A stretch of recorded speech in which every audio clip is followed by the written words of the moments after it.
Essa edição de hoje é gravada e nós trazemos hoje para o debate o professor da Universidade Federal do ABC, sociólogo Sérgio Amadeu, e também o ex-ministro da Defesa e ex-ministro das Relações Exteriores do Brasil, diplomata Celso Amorim. E o debate hoje é sobre o mundo em pandemia. Então, eu vou começar agradecendo os dois pela participação hoje neste programa, que vai ao ar todos os dias, às 20 horas, sempre trazendo aí renomados pesquisadores, especialistas para o debate. Boa noite, Celso Amorim. Boa noite, Adriana. Prazer estar aqui. Boa noite para o Sérgio também. Legal. Boa noite, Sérgio. Tudo bem? Boa noite, Adriana. Tudo bem? Boa noite, Celso. E é isso, o mundo está em pandemia. É isso. Eu vou começar perguntando para vocês que o mundo está em pandemia e no Brasil, várias pessoas, o Nicoleles já disse aqui no canal, numa entrevista conosco, que no Brasil a gente tem, além da pandemia, o pandemônio, ou, como disse o Haddad, temos o vírus e o verme. Como que vocês veem essa situação do governo Bolsonaro diante da pandemia? Então, começo, se o Celso quiser começar. Bom, eu acho que, enfim, é até difícil fazer uma descrição, né? É uma coisa assim tão peculiar. Vamos pensar o seguinte, a gente vê os vários países do mundo atacados, né, pelo coronavírus, problemas, de fato, digamos, uma epidemia, não diria que inesperada, porque eu participei de um Comitê das Nações Unidas, há uns 4 anos atrás, ou 5, sobre o Ebola, e a previsão era de que podia haver uma pandemia desse tipo, e se não se fizesse nada muito importante que não se fez. Mas, digamos, todos estão lá sofrendo de uma maneira que não esperavam, de uma maneira que não estávamos preparados. Agora, o único país do mundo em que a cada semana o mais importante é saber qual é o ministro que vai ser demitido, e não o tratamento da pandemia, é o Brasil. Então, realmente, esse qualificativo de pandemônio é perfeitamente aplicável, porque, na verdade, nós estamos vivendo um filósofo francês que falava da sobredeterminação, quando várias causas se juntam, né, para provocar um outro fenômeno. E o caso é esse. Nós temos a pandemia, evidentemente, muito grave, que está aí em todo mundo, em graus diferentes. Eu estava acabando de ler uma matéria sobre o Vietnã, que aparentemente conseguiu conter, até agora, pelo menos de maneira impressionante, a pandemia. Mas, enfim, tem uma pandemia que atacou a Itália, a Espanha, a China, naturalmente, onde começou, Estados Unidos, de maneira notável, e no Brasil. Agora, o Brasil, isso se compõe com uma crise política que, na realidade, já existia, uma crise de legitimidade das ações presidenciais, atitudes absurdas em vários campos, que tem o traço comum do desprezo à razão e a desprezo à ciência. Então, se você tem uma crise como essa da pandemia e você não tem um comportamento racional e não acata a opinião dos cientistas e dos especialistas em geral, você agrava tremendamente. E é o que nós estamos vendo hoje. Não sei o último número, mas o de ontem, 600 mortos, um recorde. O Brasil está se tornando rapidamente, não sei quando será isso, mas o epicentro. Né? Atualmente os Estados Unidos, mas o Brasil vai ser o epicentro. Já na América Latina já é, né? O que, inclusive, desperta temores em todos os nossos vizinhos. Né? Eu li relatos, eu não vi, mas li relatos dos paraguaios cavando trincheiras, praticamente, na fronteira com... Eu não vi, mas eu li. San Juan Caballero, lá que é a cidade deles, e eu acho que a nossa é Ponta Porã, se não me engano. Então, é uma coisa assim impressionante, né? A Argentina, as notícias vão sempre. O que esse gigante nosso aqui, que fica ao norte, para o Uruguai, esse gigante imenso, está fazendo que pode nos atingir. Porque, da mesma forma que a mudança de clima, né, o vírus não conhece fronteiras. E o que se passa aqui afeta a todos. Então, o Brasil, só para terminar, desculpe, a frase aí, puxando um pouco para o lado que eu mais entendo, que é a área internacional, o Brasil, que sempre liderou liderou, sobretudo, países em desenvolvimento, mas tinha uma grande presença em todos os temas ligados à saúde. Posso falar muito do governo Lula, em que eu tive envolvido, mas antes também, como embaixador, acompanhei muitas outras iniciativas importantes na época do governo Fernando Henrique. Então, o Brasil, que sempre teve essa atitude de liderança, hoje em dia ou é desconhecido, ou pior do que isso ainda, temido pela sua irresponsabilidade. Sérgio? Olha, eu concordo plenamente com o Celso, mas eu queria assim, agregar umas dúvidas que talvez o Celso, que foi ministro da Defesa, pudesse esclarecer, né? Assim, é claro que isso é uma opinião, porque você, Celso, não está mais no governo, né? Mas me chama muito a atenção que duas áreas que são de Estado, né? São áreas de Estado. É a área que você fez parte, que é a das relações internacionais, e eu fiquei sabendo que o Brasil está fora de um esquema mundial de organização de processos para chegar uma vacina, chegar medicamentos. O Brasil foi tirado, não foi nem convidado. Quer dizer, o Brasil, que teve um papel fundamental no combate mundial à AIDS, né? Você tinha até... o Brasil foi decisivo em uma série de elementos. Eu me lembro até que quando o José Serra era ministro, né, da Saúde, ele contestou patentes de medicamentos. O Brasil conseguiu avançar em várias áreas, mostrando que a saúde está acima, muitas vezes, das relações econômicas, que é necessário a proteção da vida, enfim, dos direitos. Eu acho que o que está acontecendo hoje é que é uma frase que eu ouvi você, Celso, lá na Federal do ABC falar: o Brasil, que era um gigante diplomático, ele se tornou um pária, né? Um ser assim que ninguém quer estar junto, né? Então, a primeira coisa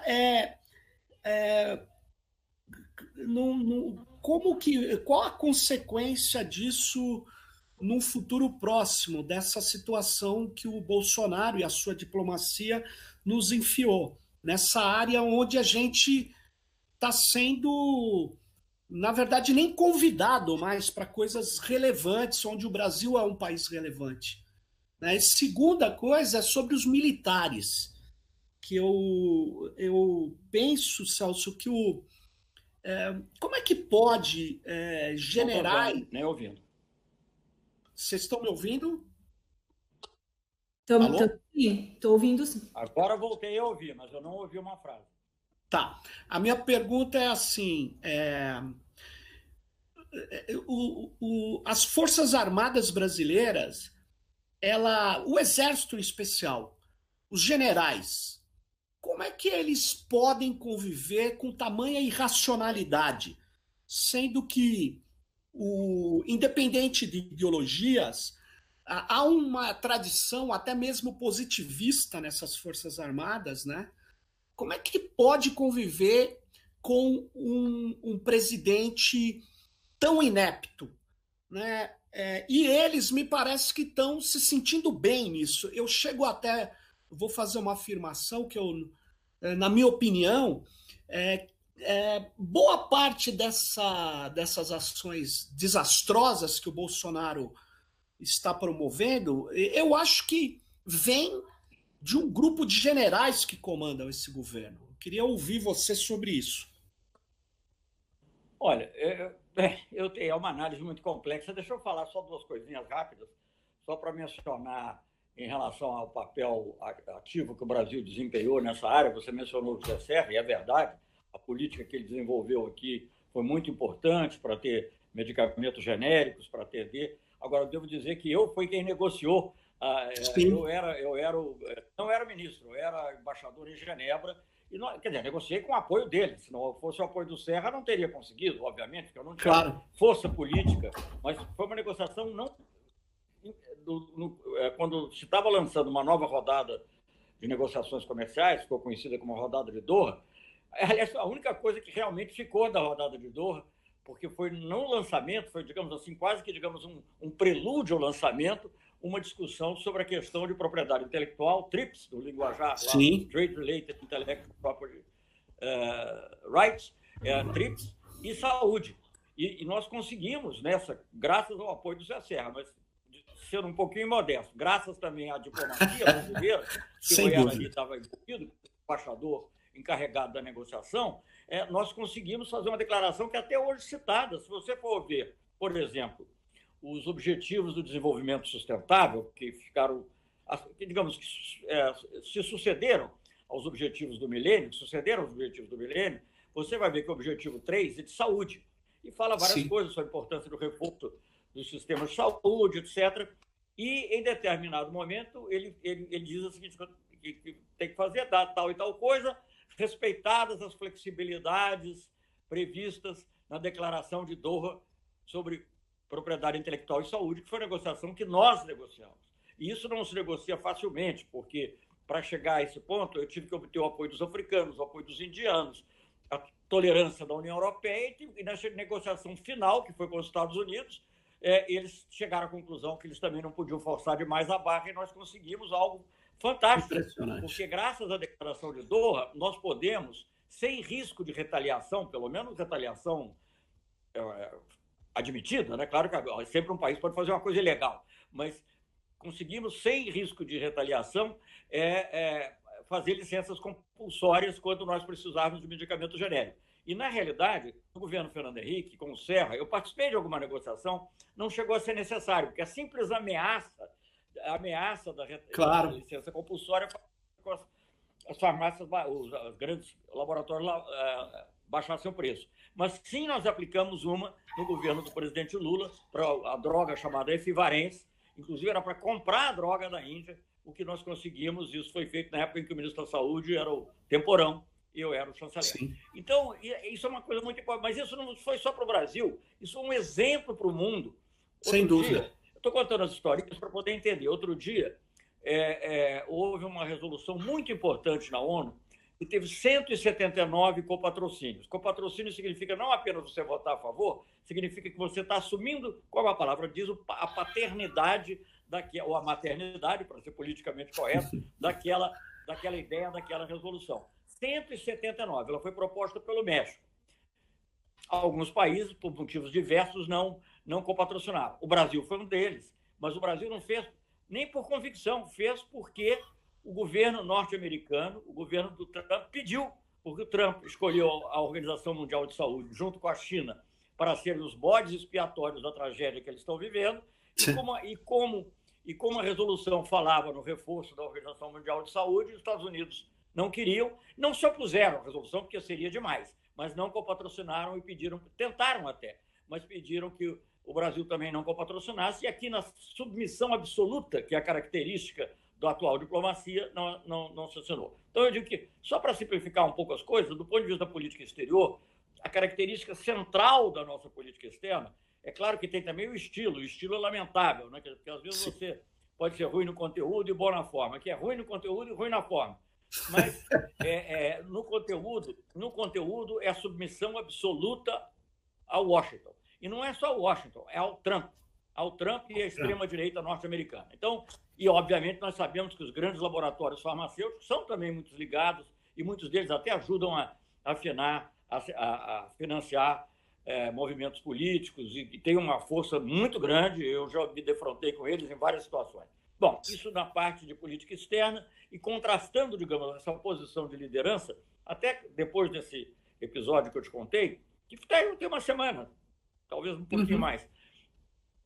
Depois desse episódio, eu até li um tweet de uma canadense que eu acho que é afrodescendente, assim, estou vendo muito rapidamente, mas ela, ou indiano, de origem, não sei, O tweet dela dizia o seguinte: mas que tristeza, o Brasil sempre liderou, sempre encheu de esperanças os países na África e tudo, porque o Brasil liderava. Agora é absolutamente o contrário. Então, essa é a coisa lamentável. Passando para a questão dos militares, é uma análise muito longa, eu não quero ser muito longo. Eu acho que não são os generais que estão dando as cartas. Não acho. Eles sim, eu acho que a maioria dos generais que estão no governo viu aí, claro que eles têm uma afinidade ideológica com a ideia de ser contra a esquerda, contra os progressistas, esses que estão no governo, né? Esses, não quer dizer que sejam todos.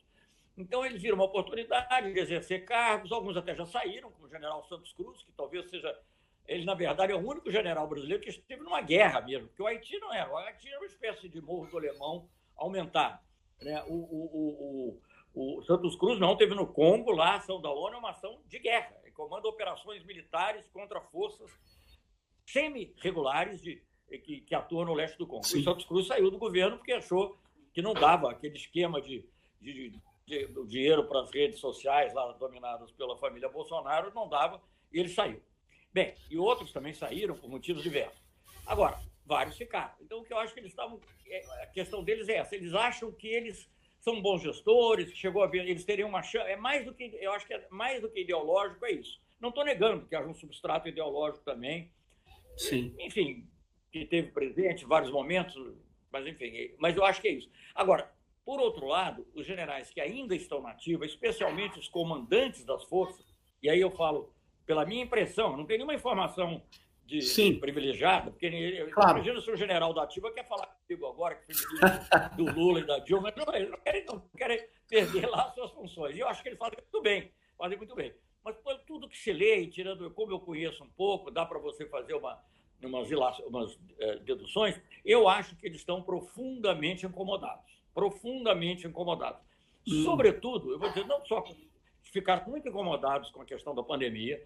Veja bem, ao mesmo tempo que o presidente Bolsonaro dizia que era uma gripezinha, e tinha todas as atitudes que a gente viu, não preciso relatar, o comandante do Exército, o comandante do Exército, não é o ministro da Defesa, o comandante do Exército, que antigamente era o ministro do Exército, o comandante do Exército, ele publica, ele faz um pronunciamento, né, uma espécie de ordem do dia, um pronunciamento, isso lá atrás ainda, um mandato tenderam dizendo que essa talvez fosse a missão, o enfrentamento dessa pandemia, talvez fosse a missão mais importante, diz ele, da nossa geração. Então, já é uma percepção diferente. Mas eu acho que eles ficam especialmente incomodados com as atitudes que procuram manipular as próprias Forças Armadas. Eles ficaram muito incomodados com aquela manifestação em frente ao quartel-general em Brasília, né, porque, na realidade, ela foi quase que dentro das forças, porque o perímetro que fica sob jurisdição militar se estende além da cerca, digamos assim. Claro. Então, aquilo os incomodou muito. E também,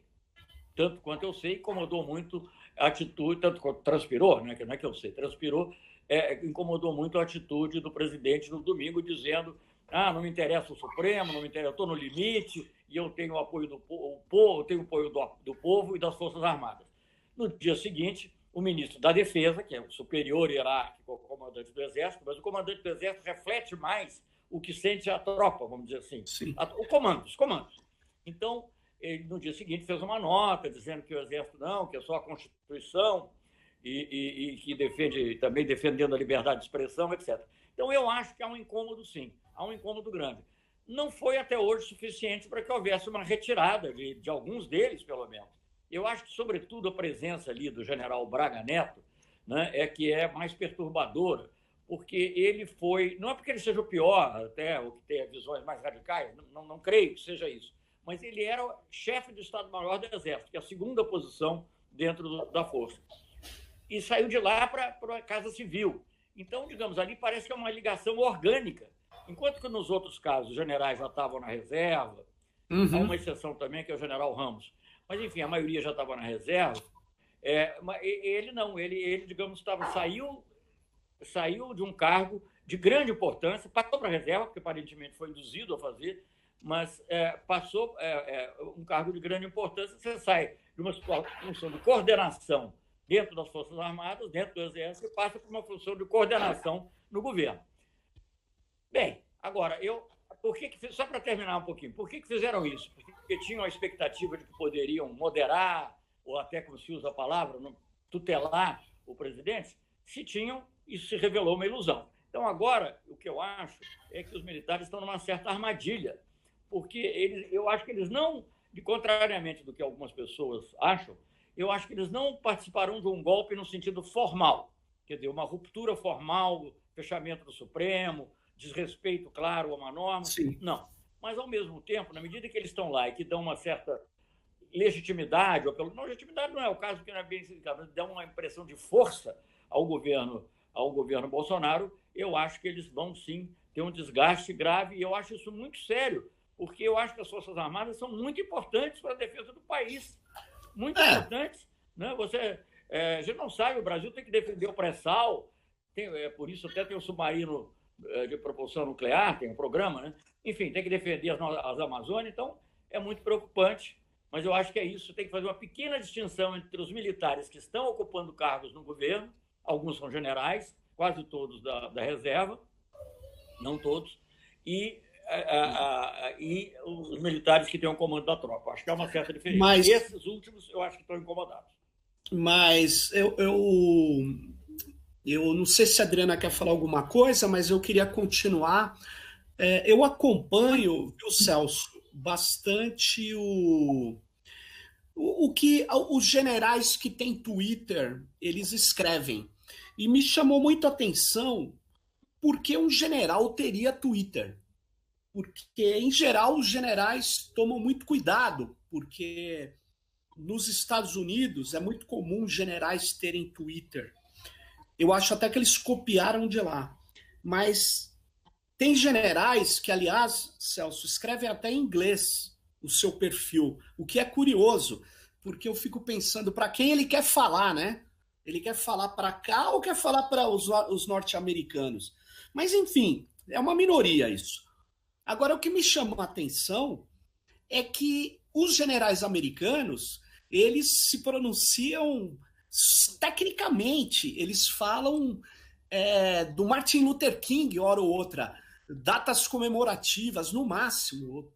O chefe dos Mariners, ele toma o maior cuidado. Aí ele fala de filmes do Homem de Ferro, ele fala para uma garotada. Eles têm um objetivo de marketing, não é simplesmente uma coisa assim, como qualquer um de nós tem Twitter, até porque é muito perigoso. Okay. Ele é um funcionário público que dirige homens armados, né? Então, no caso brasileiro, você vê os tweets do general Heleno, tudo bem que agora ele é da reserva, mas você vê os tweets de alguns oficiais, primeiro eles acham que eles têm que comandar a política. Então, eu acho que a gente nunca acertou contas, viu, Celso, com essa questão. As Forças Armadas no Brasil não são profissionais. Elas deveriam... Porque se o cara quer ser um político, ele tem que sair das Forças Armadas. Se ele quer ser um administrador público, ele tem que fazer política pública. Agora, se ele quer ser um militar, ele tem que ser um especialista em defesa nacional, né? Eu acho que tem um desarranjo no Exército Brasileiro e eu vejo que o Bolsonaro utiliza isso e ele intimida pessoas como o Toffoli. O Toffoli vive querendo fazer meia culpa ali com o Bolsonaro, fazer, na verdade, o Bolsonaro não é tão ruim assim, um cara que está destruindo parâmetros básicos da Constituição, né? Então, e há uma indignação em qualquer pessoa racional. Eles tiram a Dilma por o que eles chamaram de crime de responsabilidade, uma coisa que não era, para iniciar o processo de impeachment. E aqui o Bolsonaro já cometeu inúmeros crimes, sim, de responsabilidade. Quer dizer, eu penso que, concordo com você, que pode ter generais que venham um desgaste que o Exército vai sofrer. Mas existe um problema que eu não sei como nós vamos resolver. Porque a própria elite econômica e política brasileira, ela não quer acertar contas com essa coisa das Forças Armadas. Eu acho, Celso, que as Forças Armadas, elas deveriam cuidar da defesa nacional e ponto. Eles deveriam ser profissionais. Agora, eles são políticos e são caras de segurança pública, que são coisas completamente diferentes. Eu vejo. Deixa eu fazer um comentário, César. Deixa eu fazer um comentário, porque eu acho que é importante fazer uma distinção aí. Eu desconheço que haja generais da ativa hoje com tweet. Pode ser, também não fiz uma conferência.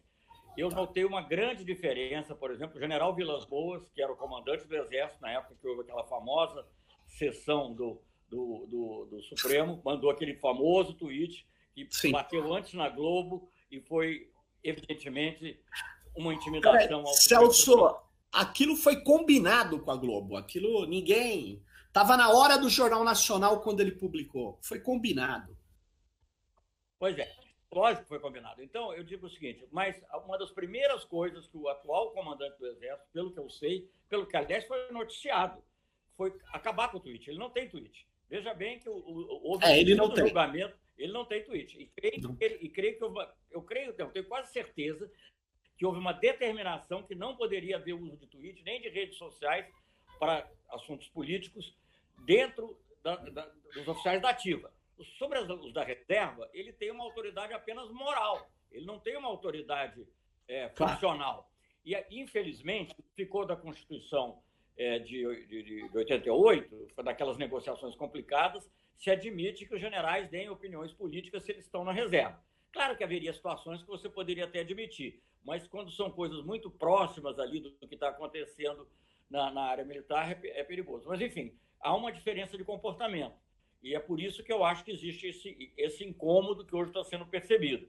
Então, e só para completar, eu não quero absolutamente exonerar os militares de culpabilidade nesse processo. Mas eu acho que a culpa em grande parte, das elites civis. Porque eles que abriram espaço. Gente, eu fui ministro durante 3 anos e meio, ministro da Defesa, tive minhas dificuldades. Comissão da Verdade foi algo muito difícil de lidar, mas houve, até hoje é foi recentemente citado numa ação judicial, que, na realidade, embora tenha sido uma coisa assim, com uma linguagem um pouquinho obscura, mas que os militares admitiram que poderia ter havido tortura e violações de direitos humanos durante o período da ditadura. Isso foi publicado pela Folha de São Paulo, pelo Globo, foi um ofício meu encaminhando o ofício de 3. E mais do que isso, só para lembrar, os militares eles precisam de ser disciplinados, porque eles são muito bons para fazer coisas. Veja bem, nenhum outro grupo no Brasil tem a capacidade de fazer uma coisa logística do tipo do apoio à Olimpíada, do tipo não só apoio da segurança, um pouco mais amplo, até o apoio para transporte, etc. Isso eles fazem bem e foram usados para isso no governo Dilma, quando eu fui ministro da Defesa. Agora, veja bem, eu cito aqui 2 fatos muito importantes. Eles fizeram honras militares para os restos mortais do João Goulart e compareceram à sessão solene do Congresso em que foi anulada a famosa decisão do Senado, do Auro Moro Andrade, declarando a vacância do cargo. Aquela famosa decisão em que o Tancredo disse canalhas, canalhas, canalhas. Sim. Então, quer dizer, eu acho que o que houve, digamos, é lamentável isso tudo, eu não estou justificando os militares, não, estão errados. Mas, digamos, o que houve é que a elite política abriu um espaço enorme, né, para começar a praticar a ilegalidade, porque eu acho muito possível que tenha havido conversas antes e que vários altos comandantes militares, não sei, não posso entrar em especulação, tenham concordado com todo esse processo. Certamente, o impeachment da Dilma, depois o que levou à prisão do Lula, as conversas com o Moro e tal, isso tudo pode ser. Com o Supremo, na ocasião, vamos lembrar disso. Agora, o fato é que o espaço foi aberto para eles. Quem começou a fazer o impeachment não foram eles. Quem começou o impeachment no dia seguinte da eleição foi o doutor Aécio Neves, que foi dos grandes meios de comunicação. Aécio é Globo. E por aí continuou. Então, eu acho o seguinte, não é que eu esteja justificando, mas eu acho que o problema não é esse. Eu acho que a gente tem que fazer o seguinte, é como você porque os militares têm um monopólio da força. Né? Então, eles têm, eu não quero fazer metáforas aqui, porque podem ser ofensivas, mas eles têm o monopólio da força. Então, o que tem que ser dirigido, o monopólio da força, é para a defesa da pátria. No máximo, como diz a Constituição, para a defesa da lei e da ordem, quando é pedido por um dos poderes. Né? Veja bem, é uma coisa curiosa hoje. Veja bem, Veja bem, porque o Bolsonaro trata o Exército, a maneira como ele fala, como se ele fosse a guarda pretoriana. E eu acho que isso me incomoda muito. E o que diz a Constituição? Artigo 142. Eu não sou bom de decorar, mas, enfim, mais ou menos isso. É missão das Forças Armadas. 1. A defesa da pátria. A defesa da pátria é contra inimigo externo, obviamente. A defesa da pátria. 2. A garantia dos poderes constituídos, Sim. todos, a defesa dos poderes constituídos, e a pedido de qualquer deles a lei e a ordem. Então, é isso que é a missão deles. Na missão deles não é ser a favor do bolsonarismo. E eu acho que eu vejo hoje, posso estar enganado, posso ser ingênuo, o que eu vejo hoje, digamos, esses militares que foram cooptados, eles estão no bolsonarismo. Mas os comandos ainda estão, eles podem ser tolerantes, eles podem estar enganados, eles podem ter... Mas os comandos ainda não embarcaram numa ideia de um golpismo bolsonarista. Tanto assim, que um dos rumores que correu, não sei, espero que não seja verdadeiro, que não ocorra, era que a próxima demissão que o Bolsonaro ia fazer era do comandante do Exército, o que é uma coisa gravíssima. É grave. Gravíssima. Vamos também lembrar...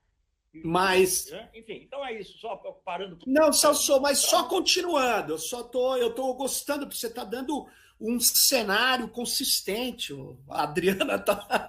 Eu queria continuar, mas é o seguinte, o Bolsonaro fez uma interferência agora no Exército, ele anulou algumas portarias, olha que absurdo, que eram vitais para o controle de armamentos.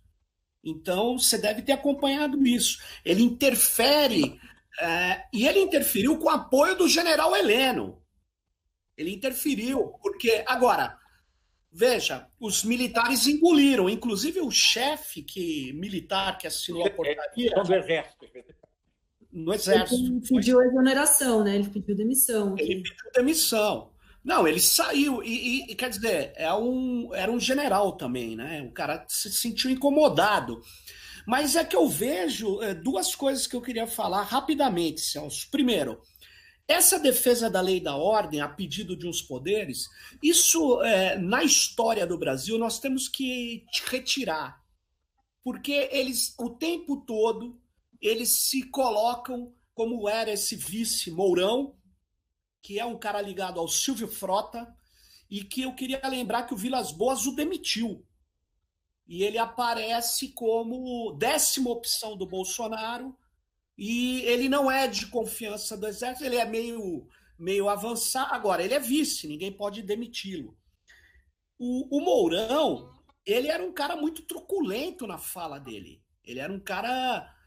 Por quê? Porque ele se aproveitava dessa ideia de interpretações desse artigo da Constituição que eu não considero bem colocado. Cabe às Forças Armadas a defesa nacional. Não, mas o artigo tal como ele é. O artigo foi negociado. Mas por quê? Eu achei erro em 88 quando fez. Foi um erro, porque isso não permitiu, Celso, que os militares fossem profissionais. E aí eu mudo rapidamente para dizer o seguinte...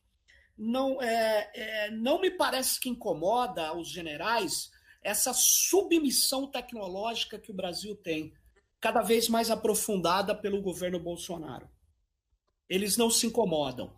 E eu falo de tecnologia, a área que eu estudo, só para te dizer, Celso, eles são completamente americanófilos. Não há mais nacionalismo nas Forças Armadas brasileiras. Exceto essa bobagem de pôr a bandeira brasileira, ficar falando selva, aço, esses slogans que são de Twitter. Agora, eu acho... imagine um militar, Celso, ver um presidente da República andando ali naquela rampa nossa do Palácio do Planalto com a bandeira dos Estados Unidos e a do Brasil. Aquilo é um colonialismo mental. Como é que as Forças Armadas podem conviver com isso? Por quê? Porque elas não têm nenhuma garantia mais de desenvolvimento nacional. Eles são praticamente militares da ordem. O que você acha disso? Tá bom, desculpa, termina o raciocínio. Terminei. Eu só queria dizer o seguinte, que eu concordo com você. Agora, eu também não acho que... Veja, eu também não acho que a gente deve querer... que a gente não quer que os militares deem um golpe contra as forças progressistas, eu também não posso ficar apelando para os militares para dar um golpe contra um governo de direita, porque eles não... O que é muito errado hoje em dia, e que eu sinto assim, muito, que é um retrocesso enorme, é os militares terem ficado nessa posição de árbitros. É um absurdo isso. É um absurdo. Mas não é culpa deles. Eu vou dizer o seguinte, eles apenas aproveitaram. Isso é culpa das elites, que destruíram as instituições, da Lava Jato, que acabou com a credibilidade. Para combater a corrupção, tudo bem, mas que acabou com a credibilidade da política em geral, não só do Lula e da esquerda, mas de toda a política. Então, tudo o Bolsonaro surgiu nesse vácuo. Né? Exato. O grande golpe, para usar o nome de um filme, o grande golpe veio com o Moro e tudo que foi feito em torno da chamada lawfare. Então, eu acho que a gente não pode ficar esperando dos militares um comportamento que eu não gostaria que eles tivessem se fosse... Então, eu acho que o que eu acho que foi ruim, o mais condenável de todas as coisas dos militares foi aquele tweet do Vilas Boas, porque ali os militares sim atuaram, quer dizer, ele era o comandante do Exército e ele atuou até sem é curioso, porque ele se excedeu, né? Inclusive do ponto de vista da hierarquia, porque não foi o ministro da Defesa que falou, foi ele. Então, aquilo é uma coisa muito grave, mas aquilo não aconteceu porque ele decidiu, aquilo aconteceu quase porque ele foi convidado a fazer isso. É um arranjo. Então, eu só quero voltar a esse ponto. Então, todas essas cenas revoltantes que você está mencionando, eu não posso imaginar um militar aceitando que o presidente do Brasil, até porque eles são cultuam, pode ser bobagem ou não, são símbolos, eles cultuam muitos símbolos, né? Andando junto do lado dele, protegido pelos seguranças dele, pessoas carregando a bandeira norte-americana e a bandeira de Israel. Isso é uma coisa, fosse da China e da Rússia, de qualquer país. Inadmissível. Inadmissível. Aliás, imagina, o slogan, inclusive, que eles usaram, a nossa bandeira nunca será vermelha, mas a nossa bandeira socialistas e as estrelas, não sei, entendeu? Então, eu acho que isso é uma coisa inadmissível. Agora, deixa eu ver, eu não acho, e eles devem, de alguma maneira, fazer isso de alguma forma, mas não são eles que têm que agir.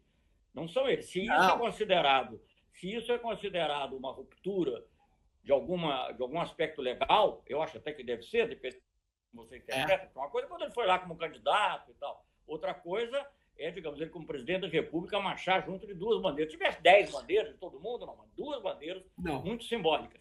Né? Então, eu acho que aí é o seguinte,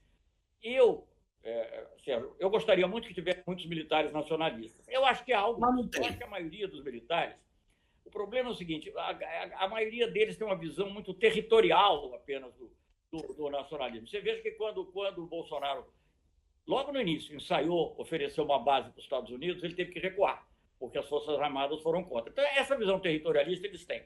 Quando entra no problema de gestão, eles se afastam.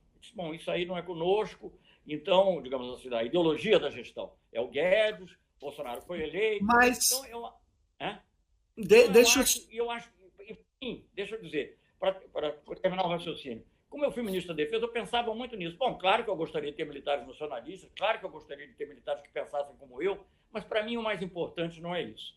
O importante é que os militares respeitem a lei. É isso que eles têm que fazer. E não interpretem a lei. Eles não têm que interpretar, eles têm que respeitar. Nesse sentido, para mim, o exemplo maior do militar é o general Lott, Marechal Lott depois. Como deve ser? Na hora em que, digamos, houve, obviamente, uma conspiração para impedir a posse do Juscelino, e isso passava pela demissão dele próprio, Marechal Lott, eu não sei exatamente como é que foi a cena, eu era menino, tinha uns 13 anos, acompanhei, mas também não me lembro bem como é que foi a cena, mas ele chegou para o Carlos Luz, em resumo, disse assim, o Carlos Luz disse assim, o senhor está demitido, ele disse, não, o senhor está enganado, o senhor é que está demitido.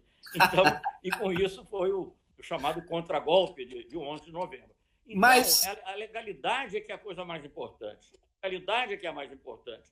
E eu acho que a maioria deles se sente mais à vontade nesse campo. Agora, eles foram manipulados, estão sendo manipulados, eles como indivíduos, e dão uma ilusão, digamos, de apoio irrestrito. Eu acho que ficou claro não só pela nota do ministro da Defesa, mas por outras atitudes de que não há esse apoio irrestrito. Antes da gente, a gente está chegando perto das 17 horas, que aí você pediu para a gente encerrar. Mas veja, você foi ministro da Defesa, eu tenho uma questão para você. Forças Armadas em todo o mundo, isso vira um jargão numa das correntes que analisam militares, né? Elas precisam de missão. Qual a missão das Forças Armadas? Foi feito, até, eu acho que, eu não sei se foi na sua gestão, o livro branco das Forças Armadas, depois... Livro branco, não das Forças Armadas, livro branco da Defesa. Da Defesa. Sim, mas esse livro branco da Defesa, porque ele organiza a missão de cada arma, organiza a missão. E me parece que eles anularam aquele livro branco. A missão deles, porque ali não dava para aceitar a entrega da Embraer, do jeito que eles entregaram. Absolutamente. Então, como é que a missão das Forças Armadas... Volto a dizer, eu me decepciono que eles não façam isso. Mas isso não é... Quem tem que defender a Embraer somos nós, são os deputados, são os senadores, são os políticos. E eles podem influir, e deveriam ter influído. Mas Celso, quem tinha o poder de veto era o Exército. Ele não vetou. Não, você desculpe. Mas ali tem um representante da Força Aérea, na realidade não é do Exército, um representante da Força Aérea, mas ele está ali, ele representa o poder público. Ele não pode ir contra o presidente da República, né? Ele representa, se o presidente da República, no caso é o Temer, quando esse processo começou, ele não age. Eu acho que eles deveriam ter uma atitude diferente, concordo, mas não de rebeldia. Eles teriam que ter persuadido lá atrás. Eu concordo com você que é errado e é decepcionante, mas não se pode transferir para eles, a gente jogar a culpa nossa que a sociedade civil, das elites brasileiras, eles vieram, como eu disse, num vazio, abriram o espaço e eles entraram. Eles entraram, mas... É errado. E eles entram com uma missão equivocada. Eles ainda estão combatendo. Agora voltou, o inimigo é interno, os comunistas. Por quê? Qual a missão das Forças Armadas brasileiras, no meu modo de ver? Defender o nosso país, a nossa defesa, a nossa população. Quem é o único país que pode ter interesse de fazer isso de atacar o Brasil? Não é o Irã, não é a Rússia. Num futuro distante, pode ser algum país asiático, muito distante. São os Estados Unidos. Não, eu não sei. Eu também acho que não, mas aí não interessa. Eu acho que aí tem um documento que você não mencionou, que é muito importante. São 3 documentos: a Estratégia Nacional de Defesa, o Livro Branco da Defesa Nacional e a Política Nacional de Defesa, que eu acho que depois a política e a estratégia foram fundidas, mas isso já foi mais tarde. Acho que com Aldo Rebelo, eu não sei mais em que momento. Mas a Estratégia Nacional de Defesa, ela é muito interessante sobre esse aspecto, porque ela não elege inimigos. Ela é a dissuasão. É qualquer um. Entendo. Qualquer um que quiser, digamos, explorar ou tomar contra o pré-sal, a defesa vai atuar. Para isso tem um submarino de propulsão nuclear, para isso teria que ter caças, aviões relativamente possantes, etc. e tal. Então, essa eu acho que concordo plenamente com você. Essa é a missão que eu quero e a missão que eu desejo. Agora, quando as elites vão e convidam, é tentador, gente. É muito tentador. E eles têm as armas, eles se acham ótimos, e eles passaram anos lá achando que estavam sendo subvalorizados. Então, é uma coisa... Eu não estou querendo exonerar, não, mas eu acho que a culpa principal cabe às elites civis, à mídia, às elites todas que deixaram e que estimularam essa atitude. E eu acho que hoje, para voltar à coisa atual, eu gostaria de talvez terminar o comentário com isso. Eu pensei que a gente fosse falar mais da área internacional, mas tudo bem. Para terminar com esse comentário, talvez, não sei que você tem alguma profissional, tem mais 5 ou 10 minutos, tem. Eu acho que há uma tensão, efetivamente. Eu acho que há uma tensão e eu acho que os comandos militares não estão confortáveis com as atitudes que o Bolsonaro tem tomado. Agora, eu acho que eles sozinhos, eu acho que essas questões, por exemplo, da Embraer, eu concordo absolutamente com você. Falei muito, foi falar até no sindicato lá dos trabalhadores de São José dos Campos. Eu tenho total concordância com você, acho um absurdo o que aconteceu. Agora, sinceramente, o que fizeram os nossos deputados, senadores? Alguns tentaram, mas quer dizer, eles é que poderiam ter a força para impedir de alguma maneira. Então, eu acho que também, lamento que a aeronáutica não tenha visto isso da maneira tenha sido infantil, porque, veja bem, o argumento fundamental aí é que vários argumentos, como você sabe, você deve conhecer isso melhor do que eu, mas, digamos, hoje em dia o mercado é um mercado muito complicado, então sobreviver no mercado de aviação civil exige alianças, etc., e podia separar a parte militar da parte civil. Mentira, é impossível separar. Todos nós sabemos que os jatos regionais brasileiros são frutos do AMX.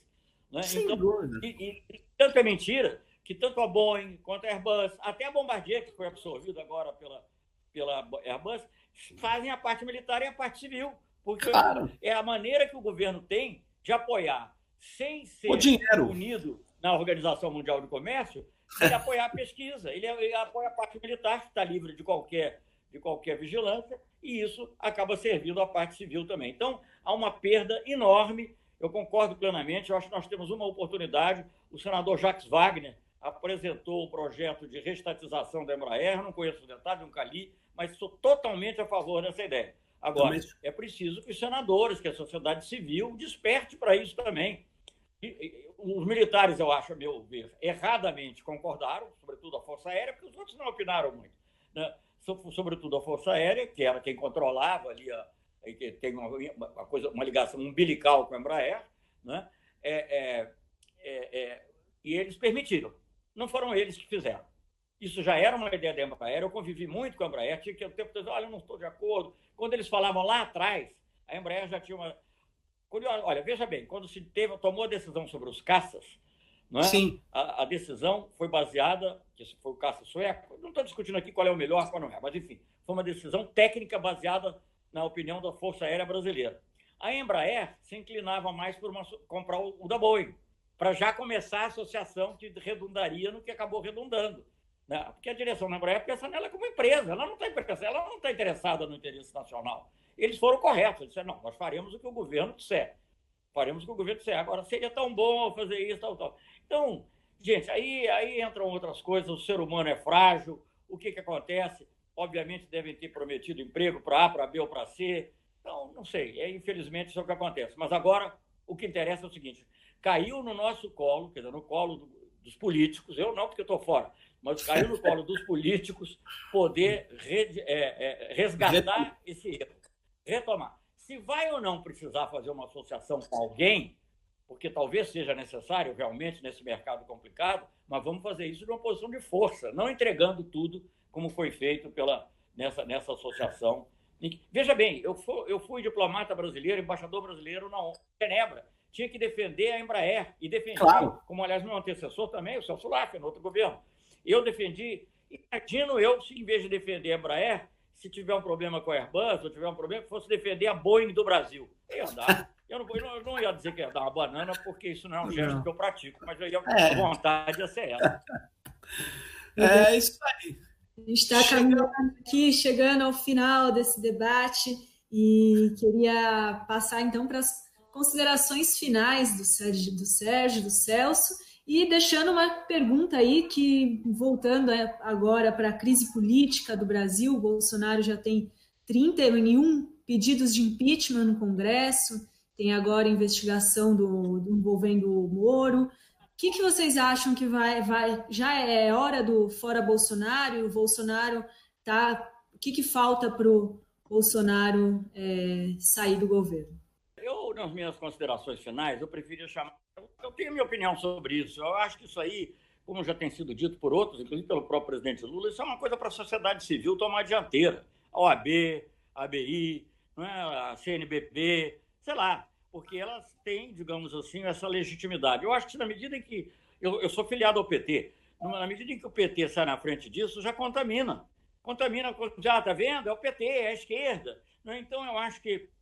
Claro que não há por que ser contra, mas eu acho que é mais importante, no caso dos partidos progressistas, concentrarem as suas baterias em coisas muito concretas, em garantir, por exemplo, como hoje eu tive uma outra live aí com o deputado Henrique Fontana, garantir a prorrogação dessa ajuda de R$600 por um ano, pelo menos, porque essa crise vai ser muito longa, garantir que os salários não sejam diminuídos através de emendas aí, essa medida provisória 936. Enfim, eu acho que eu concentraria nisso. Eu acho que a outra coisa, eu sou um pouco assim, quem pariu o Matheus que o embale, né? Então, nós não fomos nós que parimos isso aí, entendeu? Então, tá bem, é claro. Mas acho que nós devemos nos concentrar em aspectos concretos. Defender essa questão da Embraer, muito importante. E eu diria, só porque eu não posso deixar de falar da política externa brasileira, só uma coisinha, e a gente tem que ver o mundo. E o mundo hoje está passando por grande transformação. O mundo quando o mundo chegar a uma certa normalidade, não vai ser a mesma normalidade anterior. O papel da China vai ser muito mais importante, né? As críticas à globalização vão ser muito mais importantes. O redesenho da ordem internacional vai ser indispensável. E o Brasil tem que pensar em como participar desse redesenho. E eu acho que isso só com uma política externa, claro que eu gostaria muito que ela fosse a política externa que nós fizemos, mas, de qualquer maneira, tem que ser uma política externa baseada na racionalidade, na Constituição brasileira, que prevê autodeterminação, não intervenção, soberania nacional, solução pacífica de controvérsia. Essa é a nova ordem que a gente tem que participar. E reconhecendo que a gente vai ter que lidar com atores vários. Estados Unidos vai continuar sendo uma potência, mas não será mais a potência hegemônica que é hoje. Você sabe, pelo lado tecnológico, melhor do que eu, que isso está acontecendo não apenas na parte comercial e econômica e na parte de cooperação, mas também na parte tecnológica. Também não querendo ser dominado totalmente por nenhum outro país, seja a China, a Rússia ou a Alemanha ou quem quer que seja. Então vamos trabalhar para que seja um mundo mais equilibrado, vamos trabalhar pela integração sul-americana, vamos trabalhar pela cooperação com a África, cooperação com os países em desenvolvimento, fortalecimento dos BRICS, sem hostilizar. Vamos trabalhar com os BRICS. Os BRICS foram muito importantes nas reuniões do G20, né? Então, é isso que eu acho. Eu acho que não dá para dissociar. Tudo que está acontecendo no Brasil tem a ver com a área internacional. Eu acho que o lawfare não foi criação brasileira, ele veio de fora e foi colocado aqui. E os agentes principais do lawfare eram civis, deve-se dizer. Deve ter havido militar também, mas os agentes principais foram civis. E eu acho que é isso que a gente tem que se preparar para enfrentar quando houver é o que eu já dizia antes, quer dizer, antes do coronavírus. Gente, eu não estou nem querendo. Claro que eu quero, mas eu não quero nem que o governo seja progressista, eu quero que seja normal. Normal. Eu vivi durante muitos anos durante governos normais. Eu só quero que seja normal, é só isso. Tá bom? Obrigado, Sérgio. Obrigada, Celso Amorim. Sérgio Amadeu. Eu concordo, Celso, com o que você nos apresentou de uma maneira muito consistente, mas eu queria concordar fortemente mesmo com essa ideia. Quem começou o projeto Bolsonaro, sem saber que estava organizando esse projeto, foi o Tucanato, foi a Rede Globo, foi a elite financeira brasileira, junto com os ruralistas. Eu não tenho dúvida. Eles destruíram parâmetros de realidade. Junto com o Estado profundo norte-americano. Junto com o Estado profundo norte-americano. É que o Estado norte-americano veio com a estratégia lawfare, com o Sérgio Moro e com os esquemas do DOGE, do Departamento de Justiça, junto com um grande operador do golpe que está desaparecido, que era aquele procurador da República, que ninguém fala, que agora até escreveu um livro aí dizendo que fazendo meia-culpa, mas o Ministério Público tem uma culpa brutal, porque junto com os segmentos da elite armaram esse lawfare, não tenho nenhuma dúvida. E ele abriu espaço, já que é para fazer mentira, já para quer falar que quem trouxe a corrupção no Brasil foi o PT, já que é para exagerar, já que é para destruir processos de políticas públicas consistentes. Então, vamos trazer quem? O Bolsonaro. O eleitorado caiu no Bolsonaro porque ele era o cara do exagero, do antissistema exagerado, né? Eu concordo com isso. Agora, o que o que está acontecendo é o seguinte, o neoliberalismo, eu não sei se ele vai ser enfraquecido ou fortalecido nesse redesenho que você falou das relações internacionais, que eu concordo. Eu não sei o que vai acontecer, eu tenho visto sinais positivos de um lado e sinais muito ruins de outro. Eu tenho visto elementos autoritários serem utilizados por países democráticos, excepcionalidades serem tratadas naturalmente, principalmente na área de combate ao Covid, a pandemia. Então, eu acho que o resultado das eleições americanas, apesar dos Estados Unidos perder força, vai ser crucial para esse novo mundo. Acho que concordo que a gente tenha que trabalhar na pauta concreta que você falou, restatizar a Embraer, lutar por políticas sociais consistentes, evitar redução de salário.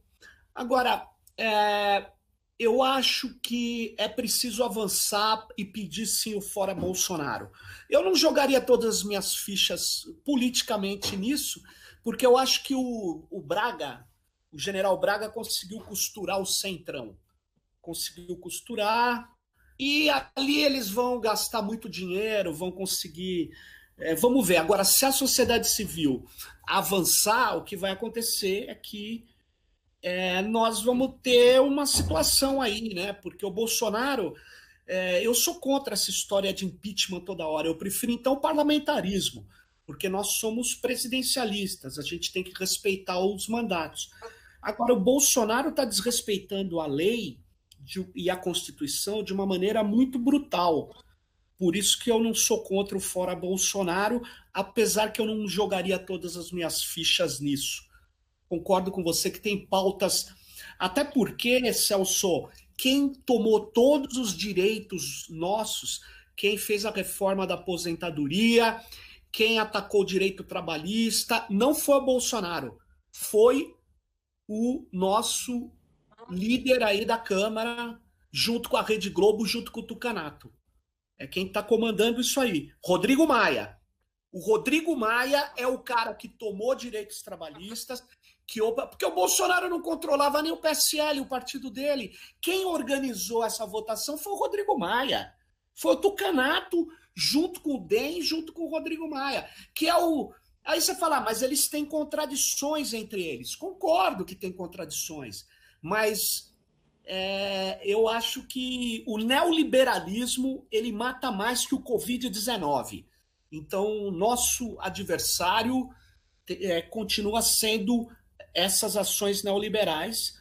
É o que eu queria terminar. Eu agradeço aí, Celso, e obrigado por essa verdadeira aula aí, que quando você traz essas questões, você nos esclarece de vários pontos importantes aí. Valeu. Obrigado, Dri.